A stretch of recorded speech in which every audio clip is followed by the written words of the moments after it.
அஸ்ஸலாமு அலைக்கும் வரஹ்மத்துல்லாஹி வபரகாத்துஹு. வாங்க, இன்றைக்கி ஜும்மா தொழுதாச்சு. எனக்கு கொஞ்சம் உடம்பு சரியில்லைன்னு சொல்லி எத்தனை நாள் கொஞ்சம் வீடியோ போட முடியல. எங்கள் மக வீட்டில் தான் இருக்கேன். இன்றைக்கும் வந்து ஒரு வாரத்துக்கு ஆயிடுச்சு உடம்பு சரியில்லைன்னு சொல்லிவிட்டு. இப்போ கொஞ்சம் பரவாயில்ல. அப்படியே சுகிரா நமாஸும் படித்தாச்சு. உங்கள்கிட்ட கேட்டிருந்தேன் இல்லையா, ஹதீஜா பூப்பு ஒருத்தவங்க எங்கள் ஃப்ரெண்டோட அம்மா உடம்பு சரியில்லாமல் சஹராத்தில் இருக்காங்கன்னு சொல்லி அவங்க இன்றைக்கி இந்தகால் ஆகிட்டாங்க.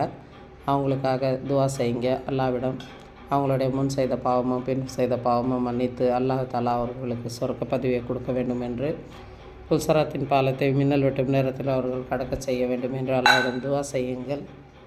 இன்றைக்கி எங்கள் பொண்ணு வீட்டில் சாம்பார், பீன்ஸு சாம்பார் வச்சுருக்காங்க. இன்றைக்கி தான் கொஞ்சம் திருப்தியாக உட்காந்து சாப்பிட போகிறேன். இன்றைக்கி பீன்ஸு முருங்கைக்காய் சாம்பார், வழக்கம் போல் சாப்பாடு, தொட்டுக்க முட்டை வச்சு மசாலா போட்டு வறுத்து வச்சுருக்காங்க. எல்லோரும் நலமாக இருக்க வேண்டும் என்று அல்லாஹ்விடம் துவா செய்கிறோம். அஸ்ஸலாமு அலைக்கும் வரஹ்மத்துல்லாஹி வபரகாத்துஹு. லைக் பண்ணுங்கள், ஷேர் பண்ணுங்கள், பெல் பட்டனை தட்டி விடுங்க ஃப்ரெண்ட்ஸ். கமெண்ட் பண்ணுங்கள் ஃப்ரெண்ட்ஸ். ஜஸாக்கல்லாஹ்.